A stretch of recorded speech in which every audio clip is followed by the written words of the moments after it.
மக்கள் சேவைக்காக அரசியலில் இணைகிறேன் என்று கூறி சத்யராஜ் அவர்களது மகளான திவ்யா சத்யராஜ் ஊபிக்களின் சரணாலயமான திமுகவில் இணைந்திருக்கிறார். கட்சியில் இணைவது அவரது உரிமை என்றாலும் அதற்காக அவர் கூறிய காரணங்கள் சமூக ஊடகத்தில் அதிக நகைச்சுவையான பதிவுகளுக்கு இடமளித்திருக்கிறது.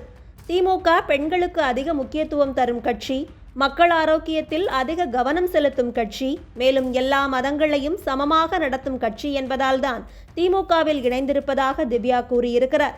திவ்யா உண்மையில் திமுகவை புகழ்ந்திருக்கிறாரா அல்லது இது வஞ்ச புகழ்ச்சி அணியா என்பது நமது சந்தேகம்.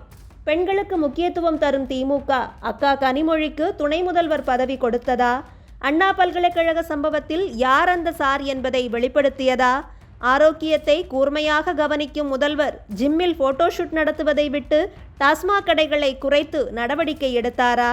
எல்லா மதங்களையும் மதிக்கும் கழக வாரிசுதான் சனாதனத்தை ஒழிக்க புறப்பட்டார் என்பதையெல்லாம் திவ்யா தனது கருத்துகள் மூலமாக மக்களுக்கு மீண்டும் நினைவுபடுத்தியிருக்கிறார். தமிழக செய்திகள் இந்த அளவில் இருக்க, கேரளாவில் தான் காதலித்த இளைஞருக்கு விஷம் கொடுத்த வழக்கில் இளம் பெண் செய்தது மன்னிக்க முடியாத நம்பிக்கை துரோகம் என்ற ரீதியில் அவருக்கு மரண தண்டனை விதிக்கப்பட்டிருக்கிறது.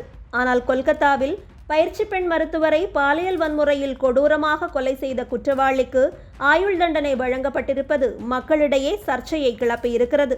பாலியல் வன்முறை சம்பவங்களில் குற்றம் நிரூபிக்கப்பட்டால் கண்டிப்பாக மரண தண்டனை வழங்குவதே இதுபோன்ற சம்பவங்கள் நடைபெறாமல் தடுக்கும் என்பது பொதுமக்களின் எண்ணமாக இருக்க, இந்த தீர்ப்பை எதிர்த்து குற்றவாளிக்கு மரண தண்டனை கொடுக்க வேண்டும் என்று மேற்கு வங்க அரசு மேல்முறையீடு செய்திருக்கிறது.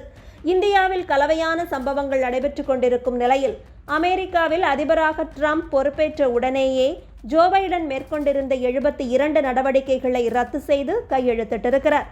மேலும் அமெரிக்காவில் சரியான ஆவணங்களின்றி அத்துமீறி இருப்பவர்கள் வெளியேற்றப்படுவார்கள் என்று கூறி தெற்கு அமெரிக்க எல்லையில் எமர்ஜென்சியை அறிவித்திருக்கிறார் ட்ரம்ப். இந்தியாவில் அத்துமீறி நுழைபவர்களை கட்டுப்படுத்த குடியுரிமை சட்டத்தை கொண்டு வந்த நமது பிரதமர் மோடி அவர்களது செயலை போலவே ட்ரம்பின் செயல்பாடுகள் இருப்பதாக தற்போது கருத்துகள் எழுந்துள்ளன.